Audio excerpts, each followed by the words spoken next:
Please welcome the Vice President of the United States, Kamala Harris.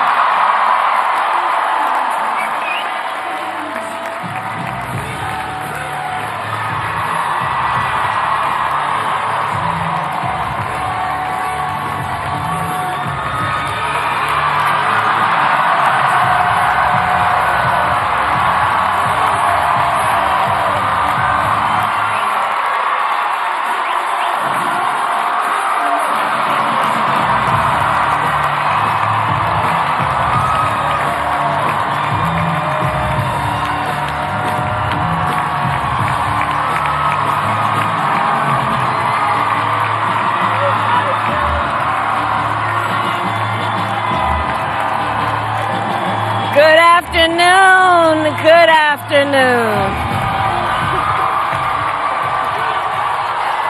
Good.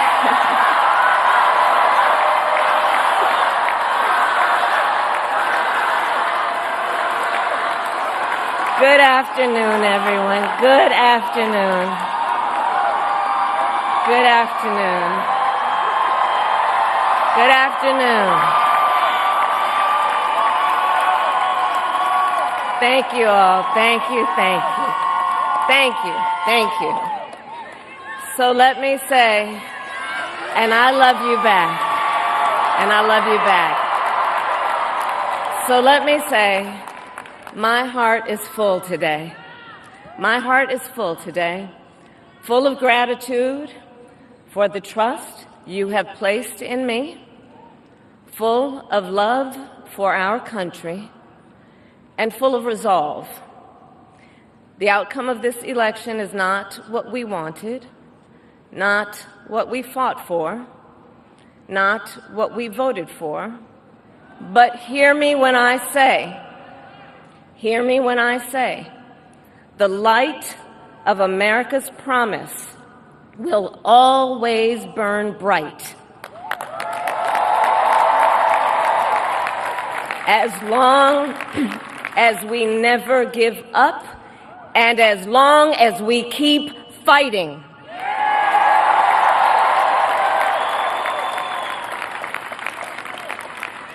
To my beloved Doug and our family, I love you so very much.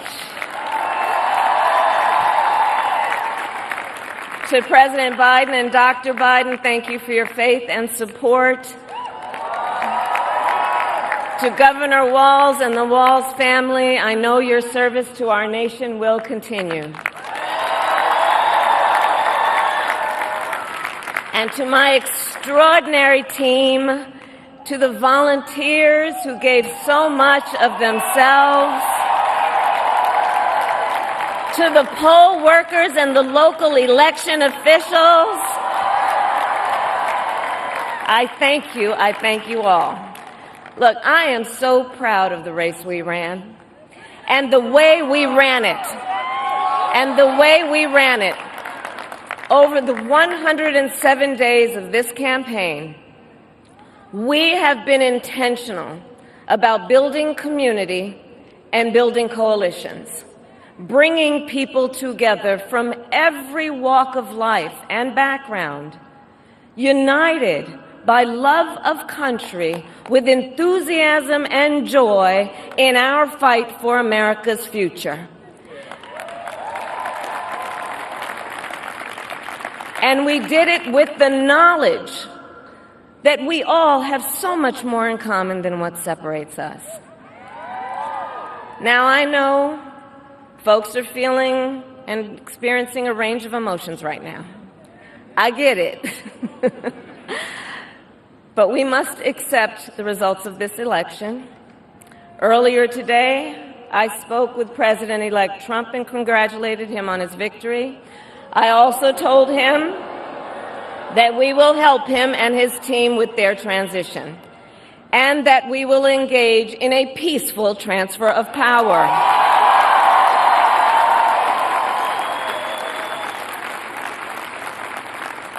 A fundamental principle of American democracy is that when we lose an election, we accept the results. That principle, as much as any other, distinguishes democracy from monarchy or tyranny. and anyone who seeks the public trust must honor it. At the same time, in our nation, we owe loyalty not to a president or a party, but to the Constitution of the United States.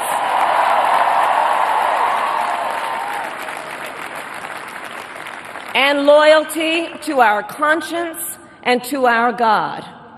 My allegiance to all three is why I am here to say, while I concede this election, I do not concede the fight that fueled this campaign.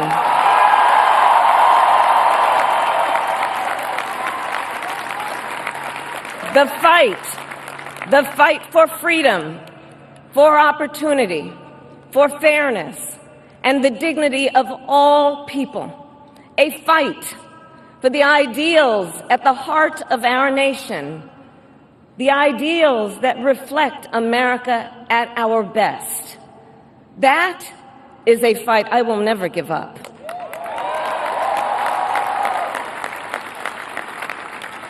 I will never give up the fight for a future where Americans can pursue their dreams, ambitions, and aspirations, where the women of America have the freedom to make decisions about their own body and not have their government telling them what to do. We will never give up the fight to protect our schools and our streets from gun violence. And America, we will never give up the fight for our democracy, for the rule of law, for equal justice, and for the sacred idea that every one of us, no matter who we are or where we start out, has certain fundamental rights and freedoms that must be respected and upheld.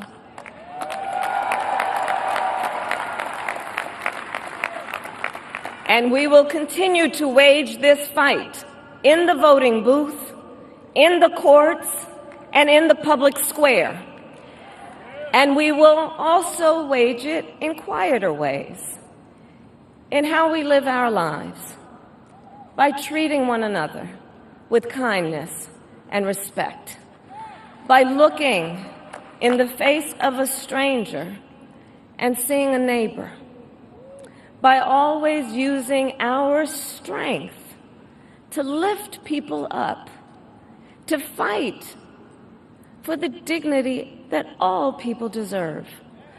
The fight for our freedom will take hard work, but like I always say, we like hard work. Hard work is good work. Hard work can be joyful work.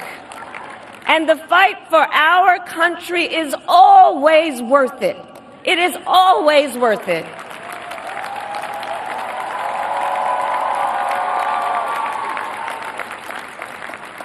To the young people who are watching, it is... I love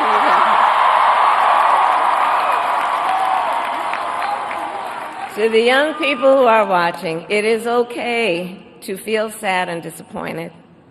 But please know it's going to be okay. On the campaign, I would often say, when we fight, we win.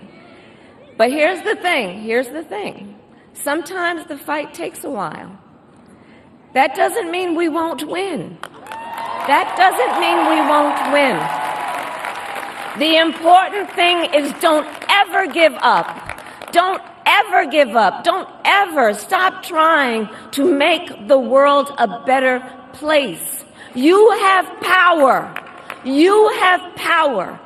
And don't you ever listen when anyone tells you something is impossible because it has never been done before.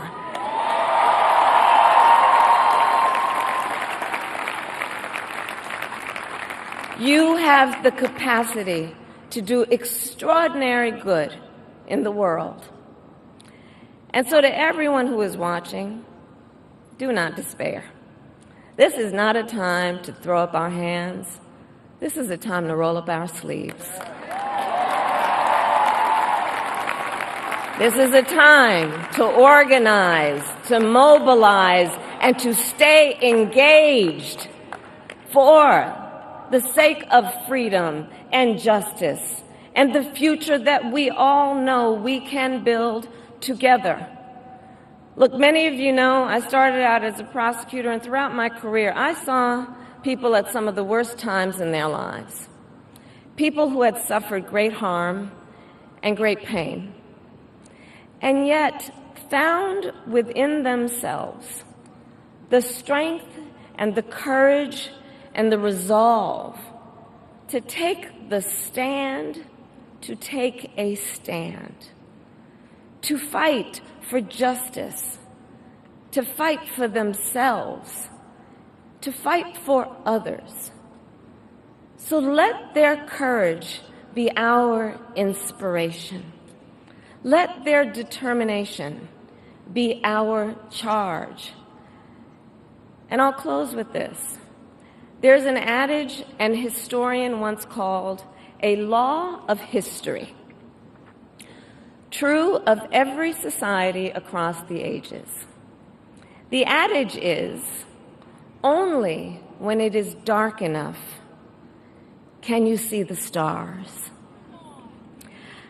I know many people feel like we are entering a dark time, but for the benefit of us all, I hope that is not the case. But here's the thing, America, if it is, let us fill the sky with the light of a brilliant, brilliant billion of stars. The light of optimism, of faith, of truth, and service.